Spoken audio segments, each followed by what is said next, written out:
হরে Krishna. Mayapur Nitai Gour kitchen থেকে সবাইকে স্বাগতম। আপনাদের সাথে আছে আমি জয়পুরে সুখী দেবী দাসী।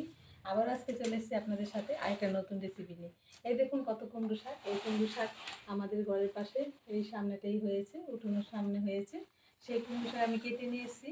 আমি কুমড়ো শাক দিয়ে একটা নতুন ধরনের রেসিপি রান্না করবো, খুব অপূর্ব খেতে লাগবে। এটা আপনার এরকমভাবে রান্না এখন আমি কুমড়ো শাকটা ভালো করে বেছে নিচ্ছি। পাতা আর শাক একসাথে দেবো, আর কিছু পাতা রেখে দেবো। আমি আরেক ধরনের রান্না করব, কারণ এখানে অনেক শাক আছে। এই যে কুমড়ো শাকগুলি বানিয়ে নিচ্ছি ভালোভাবে, সুন্দরভাবে বানিয়ে তারপর রান্নাটা করব। এর সাথে ডাল ডাল ভিজিয়ে নেব। ডাল ভিজিয়ে ডালের বড়া করে খুব সুন্দর একটা কুমড়ো শাকের আইটেম রান্না করব। সেটা ভগবানের খুব প্রিয়। ভগবান শাক, কচু শাক, মোচার ঘন্ট এসব ধরনের রান্নাগুলি খুব পছন্দ। তার জন্য আমি বেশিরভাগই, যেহেতু আমার গৌরনীতে আছেন, একটু দর্শন করে নিই। আমার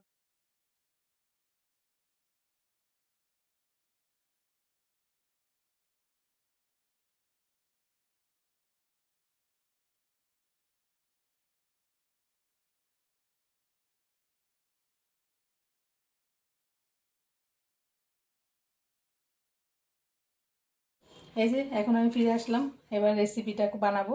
এই যে দেখুন সব শাক বাছা হয়ে গেছে, এই যে ধোয়া হয়ে গেছে, বানানো হয়ে গেছে। শাকগুলো কিন্তু বেশি কুচানো হয়নি, একটু মোটা মোটা করে ডাঁটা আর শাক একসাথে। আর এখানে আমি 3-4 ঘন্টা একটু ছোলার ডাল ভিজিয়ে রেখেছিলাম। এই যে ছোলার ডালটা ভিজে গেছে। এখন আমি ছোলার ডালটা ভালো করে বেটে নেব। একটা মিক্সিং বলে দিয়ে দিচ্ছি।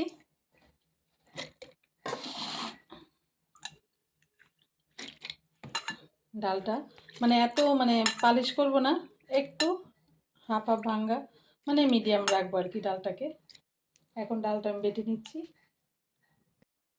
এখন এই যে শাকটা আমি একটা প্রেশার কুকারে দিয়ে দিচ্ছি। প্রথমে শাকটাকে আমি একটু মজিয়ে নেব, একটা সিটি ফেলবো, বেশি না, একটা সিটি। এই যে শাকটা আমি প্রেশার কুকারে দিয়ে দিচ্ছি।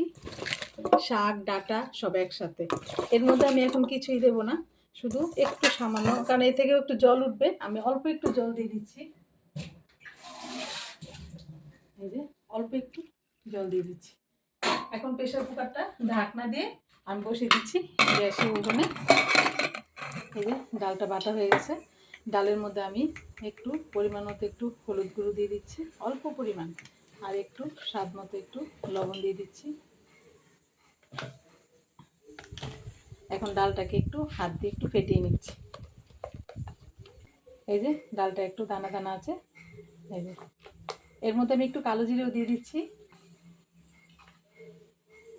এই যে অল্প একটু কালো জিরে দিয়ে দিলাম, করে ফেটিয়ে নিচ্ছি। ডালটা একটু ফেটিয়ে নিলে বড়াগুলি খুব সুন্দর হয়। এখানে আমি একটা কড়াই বসিয়ে দিয়েছি, তার মধ্যে তেলও দিয়ে দিয়েছি। এখন আমি এই যে ডালের বড়াগুলি দিয়ে দিচ্ছি।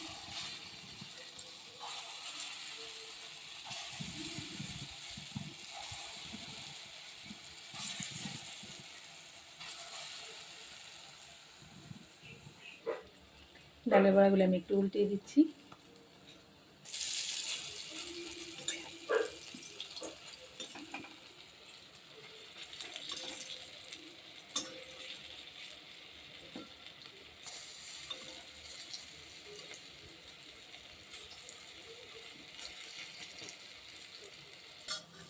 ডালের বড়াগুলি আমি লাল লাল করে ভেজে নিচ্ছি।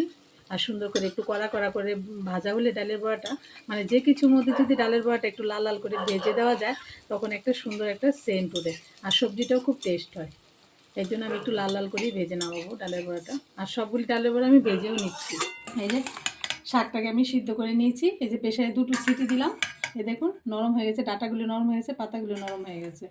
এখন আমি একটু ফোড়ন দেবো। ফোড়নের জন্য এখানে নিয়েছি কটা কাঁচা লঙ্কা, ঝালটা আপনারা পছন্দ মতো দিতে পারেন। আর এখানে 2টো শুকনো লঙ্কা, একটা তেজপাতা।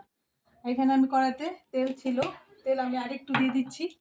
তেলটা গরম হয়ে গেছে, শুকনো লঙ্কা দিয়ে দিচ্ছি, একটা তেজপাতা দিয়ে দিলাম। এটা একটু ভেজে নিচ্ছি, শুকনো লঙ্কাটা আর তেজপাতাটা। আর এখানে নিয়েছি পাঁচফোড়ন, পাঁচফোড়নটা দিয়ে দিলাম। পাঁচফোড়নটা আমি একটু ভেজে নিচ্ছি। একটু পাঁচফোড়নটা যখন ভালো করে ভাজা হবে, তারপর সেন্ট আসবে।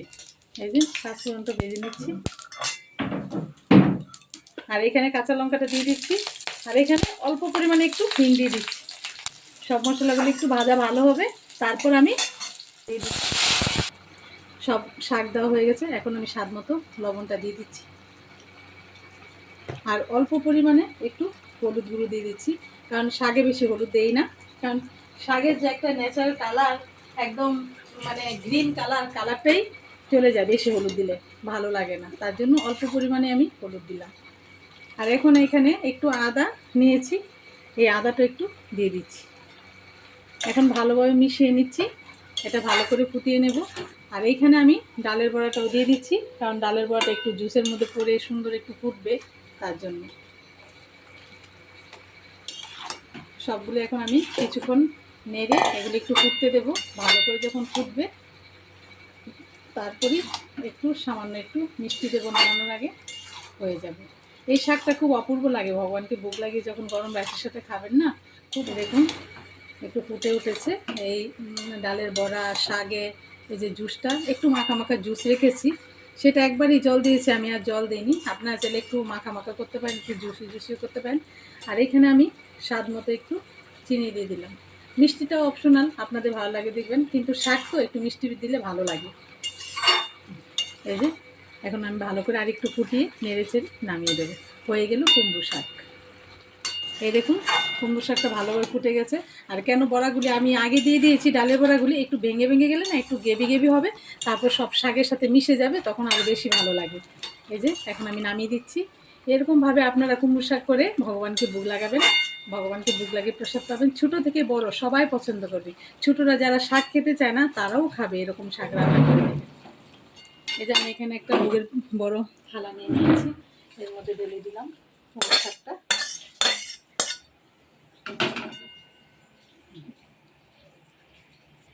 আজকের ভিডিও এই পর্যন্তই। ভালো লাগলে আপনারা সবাই আমাকে কমেন্ট করে বলবেন কীরকম আপনাদের লেগেছে, আর আপনারাও ট্রাই করে দেখবেন এরকমভাবে কুমড়ো শাক রান্না করে ভগবানকে ভোগ লাগিয়ে খেতে কেমন লাগে। সবাই ভালো থাকবেন, সুস্থ থাকবেন। আবার দেখা হচ্ছে পরের ভিডিওতে। হরে কৃষ্ণ।